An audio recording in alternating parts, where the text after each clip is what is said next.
الحمد لله كفى وسلام على عباده الذين اصطفى أما بعد قال النبي صلى الله عليه وسلم ثلاثة من نار الآمر الجابر والشيخ الزاني والعالم الكذاب أو كما قال عليه الصلاة والسلام رسول আকরাম সাল্লাল্লাহু আলাইহি সাল্লাম বলেছেন যে তিনজনের জন্য পরকালে দুঃসংবাদ যে তারা জাহান্নামী আর দুনিয়ার ক্ষেত্রে সেই মানুষগুলোর জালিম এবং অত্যাচারের জন্যে তারা লাঞ্ছিত অপমানিত অপদস্থ হবে।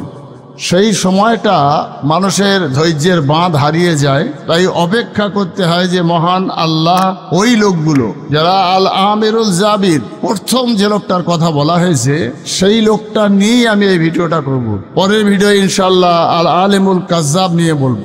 তৃতীয় ভিডিওয় আপনার কাছে আমি তুলে ধরবো শাইখুল জানি তাকে নিয়ে, অর্থাৎ আল্লাহ রসুল সাল্লাল্লাহু আলাইহি সাল্লাম যে তিনজনের জন্য জাহান্নামের দুঃসংবাদটা দিলেন সেই তিনজনের মধ্যে একজন হলো আল আমিরুল জাবির। এই আমিরুল জাবির কথার অর্থ অত্যাচারী বাদশাহ। জালিমের পরিণতি কি? এটা শুধুমাত্র একটা রাষ্ট্রের প্রধানের নাম বাদশাহ নয়, পরিচালক নয়, একটা রাজ্যের বাদশাহ বা মন্ত্রীর নাম পরিচালক নয়, একটা জেলা পরিষদ, পঞ্চায়েত, একটা গ্রাম এর নাম নয়। কিসের নাম?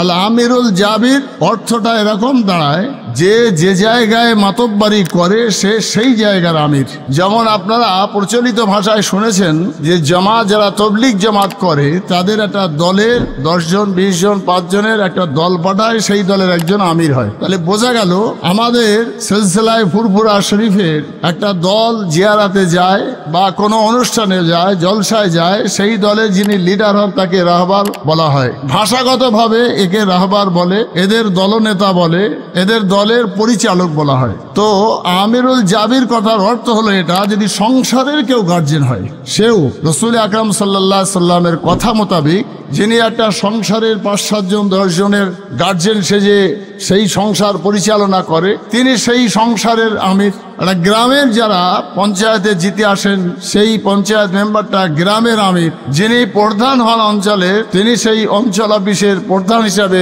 সেই অঞ্চলের আমির। তো আমির কথাটা আমার মনে হয় আমি শর্ট কথায় বোঝাতে পেরেছি যে যিনি যে দলের মাতব্বারি করবেন তিনি সেই দলের আমির। তো সেই লোকটা স্বজন পোষণ নীতি থাকবে না। এই আমির জাবির কথার অর্থ হলো যে জোর জবরদস্তি করে তার কারো সম্পত্তি হরণ করবে না। আমিরুল জাবির কথার অর্থ হলো যে একজনকে কোলে টেনে আর একজনকে পিঠে করা, এটা তার ভিতরে থাকবে না।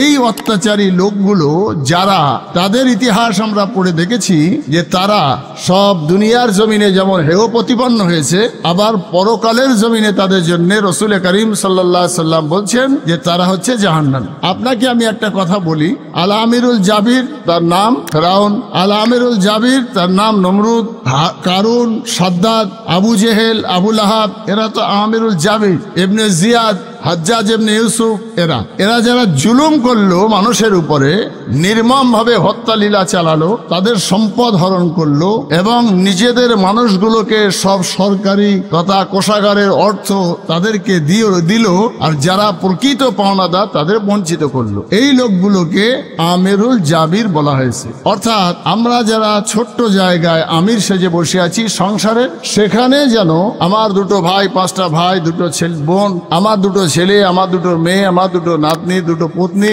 এদের সঙ্গে যেন আমার স্বজন পোষণ না হয়। যদি হয় তাহলে আমি আমিরুল জাবিরের দলভুক্ত হব।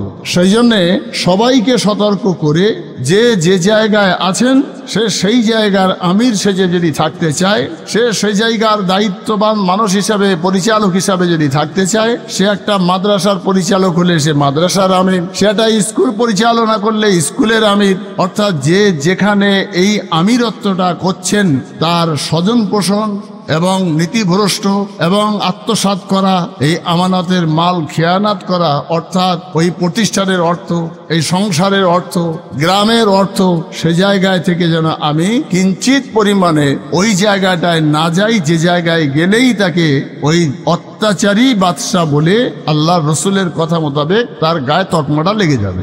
যেমন নিশ্চয়ই শুনেছি আমরা, হযরত সিদ্দিক আকবর রাদিয়াল্লাহু তাআলা আনহু কাপড়ের ব্যবসা করতেন। তো তিনি রাষ্ট্র পরিচালনা করবার ক্ষেত্রে যখন সময়ের বেশ টানাপোড়েন হয়ে যেত ব্যবসা সামলাতে গিয়ে, তখন সাহাবায়ে কেরামগণেরা মশওয়ারা করে আলোচনা করে তারা হযরত আবু বকর সিদ্দিক রাদিয়াল্লাহু তাআলা আনহুর সংসার চালাবার মতো একটা ভাতা তারা নির্ধারিত করলেন। তাহলে একটা রাষ্ট্রের প্রধান তার জন্য ভাতা নির্ধারিত করলো মন্ত্রিসভা বসে। তাহলে আমি বলতে চাইছি যেটা যে আমিরুল জাবিরের খাতায় যদি যায় তাহলে সে ফেরাউন, নমরুদ, কারুন, হামানের দলে যাবে।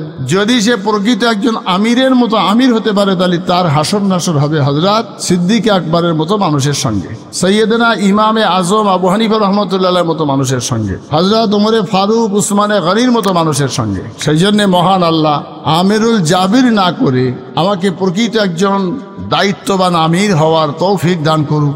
সংসদ, গ্রাম পঞ্চায়েত, পঞ্চায়েত সমিতি, জেলা, রাজ্য, রাষ্ট্র, যে জায়গায় যে আমির সেজে আছি সে যেন তার দায়িত্বটা সঠিকভাবে পালন করে রসুল করিম সাল্লাল্লাহু আলাইহি সাল্লামের ওই অভিশাপ অর্থাৎ ওই যে ভয়াবহ দুঃসংবাদের কথা হুজুর বলেছেন, সালাসাতুম মিন নার আল আমিরুল জাবির, অর্থাৎ জাহান্নাম থেকে মুক্তি পাওয়ার জন্য ইহকালে সুনাম সুখ্যাতির সঙ্গে জীবনযাপন করে তাদের দোয়ার আশীর্বাদ নিয়ে যেন কবরে যেতে পারি। তাহলে কিয়ামত পর্যন্ত মানুষ স্মরণ করবে এবং তার জন্য দোয়া আশীর্বাদ করতে থাকবে। যেমন মুসা নবী, ঈসা নবী, হযরত ইউসুফ আলাইহিস সালাম, হযরত ইমামে আজম হযরত মুগীরা রাদিয়াল্লাহু তাআলা, মুগীরা ইবনে শুবা রাদিয়াল্লাহু তাআলা আনহু, এ সমস্ত মানুষদের কথা মানুষ স্মরণ করে তাদের জন্য দোয়ার আশীর্বাদ করছেন।